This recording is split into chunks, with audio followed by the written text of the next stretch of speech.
Welcome to Workshop Topics. This is refurbishing a Myford ML7R lathe. This is part 2, more cleaning and preparing the damaged paintwork. This lathe is in surprisingly good condition. It's not a new one, it's quite old. And some of the paintwork has been damaged. This is behind the countershaft housing. The finish on these castings is really excellent, but that's down to the coating. The entire castings are filled and rubbed down to a very high standard. In this clip, as I remove the damaged paintwork, you can see that it's really a thin skin of filler. What I'm trying to do is open up the job so I can fill a larger area in one go. I'll just wipe away all the talcum powder dust. The castings all seem to be coated in this filler, which is a bit like car body filler. And anywhere where it's damaged, I'm not going to just put some more filler in the hole, I'm going to open up the job. The idea is to potentially remove any paint that looks like it's going to be flaky in the near future. I don't want to use a sander. The best tool for this job is a small wire brush in my Proxon motor tool. Now, as you can see, the damaged area looks a lot worse than it did. Before I go any further, it's time to give the area a good wash in methylated spirit using the wire wool. I intend to reskin the damaged casting using JB Weld, a 2-pack epoxy resin mix. Previously, this area in the gap in the bed has been painted with grey paint. I think it's supposed to be yellow or buff coloured. I keep finding dirt on the lathe that I've missed. I'm trying not to go into obsess mode, and I'm cleaning off any remaining dirt as I see it. This is a small guard that fits at the left hand side and covers the change wheel assembly. The paint needs a bit of attention here too. This is the movable part of the change wheel assembly. I sat it in a bath of methylated spirit to get rid of the dirt and grime. Looking at the job now, it's starting to take shape. It's definitely a lot cleaner than it was before I started, although there's still a way to go. This is the headstock, and it's a very visible and quite important part of the lathe. And in this clip I'm brushing on the methylated spirits with a soft brush to let it soak into the dirt, before I continue with a toothbrush and remove it. As I mentioned previously, methylated spirit is really good for this job. Cellulose thinners is out of the question, that will destroy the paint, and panel wipe evaporates too quickly. Here I'm giving the bed a bit of a clean with some very fine wire wool, which I first dipped into the pot of methylated spirit. The lathe saddle was a particularly dirty area, and here I'm using this small brush that was sent to me by a kind viewer, and for this job it's absolutely perfect. The bristles are very rigid, and it removes the dirt more or less in one pass. As I mentioned in the previous episode though, I'm not using it with batteries in it.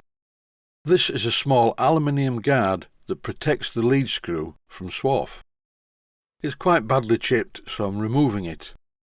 Here's the lead screw, and like most of the other parts on the lathe, it's in good condition. There is a serial number stamped on the bed, and it is KR135172. And by looking at the list of serial numbers on the Myford Limited website, I found that this lathe could have been built between the mid-70s and mid-80s, which is about right. I bought a brand new ML7R in about 1984. There's still a bit of clean-up work to do on the cast iron parts on the saddle. I will do this in the fullness of time. Being very careful not to splash anything, I'm pouring some cellulose thinners or gun wash into a tin. And I'm going to use this to remove all of the paint from the small aluminium part that protects the lead screw from swarf. I moved the tin into the outer part of the workshop to let the gun wash do its stuff and dissolve the paint. In this clip I'm back to using methylated spirit to clean up the lid of the guard that covers the countershaft.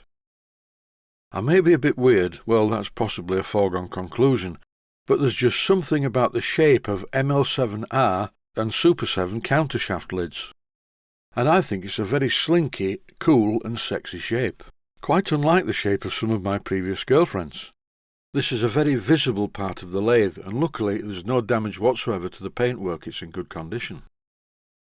In the top corner of the countershaft assembly is a spring, and this thing fits in the top of it. And when I refitted the lid, it was quite difficult to make this go where I wanted it to go, but in the end I got there, and look at it. It's a thing of absolute beauty. The primary drive cover is also very good, but I haven't fitted that yet. I just sat back for a while and looked at this beautiful countershaft cover. I also love the design of the tailstock. It's like something from a sci-fi film. And like everything else on this lathe, it was very dirty, so I'm using wire wool, this is 000 grade, and methylated spirit to get rid of all of the oil residue, dirt and grime. It's not very difficult, and the job is sort of, well, quite rewarding. In no time at all, the tailstock starts to look a bit more like it would have done when it was first made. There's some damage to the paint. I will deal with this in due course. I've ordered some Myford paint, and this should arrive on Wednesday. Today is Tuesday the 20th of April, in the year 2021. Just look at that shape. It's an absolute joy to behold. It definitely reminds me of an earlier time. And this wouldn't look out of place, painted in LMS red and stuck on a Coronation class locomotive. Altogether a beautiful design. Back now to reality. I'm tightening these two Allen bolts because this fitting was loose. I will be removing them again when I come to paint this part. I just wanted to make sure that they tightened up okay. I'm now in the outer part of the workshop. Most of the paint has been dissolved on this small aluminium cover. I'll put it in for a bit longer to get rid of the rest. A quick look at jobs left to do. This is the lead screw nut of the cross slide and it's a bit loose, so I'm going to tighten it up.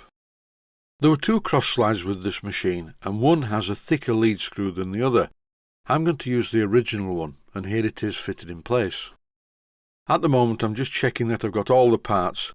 This is the top slide, also known as the compound slide. I'm not going to fit the original tool holder, I'm going to fit a quick release one. But I haven't bought that yet. Now the job is starting to take shape. This green thing is called a fixed steady. These can be quite useful, I just need to paint it grey. And that's it, this job is progressing well. Stay healthy, thanks for watching, and I hope you found it useful.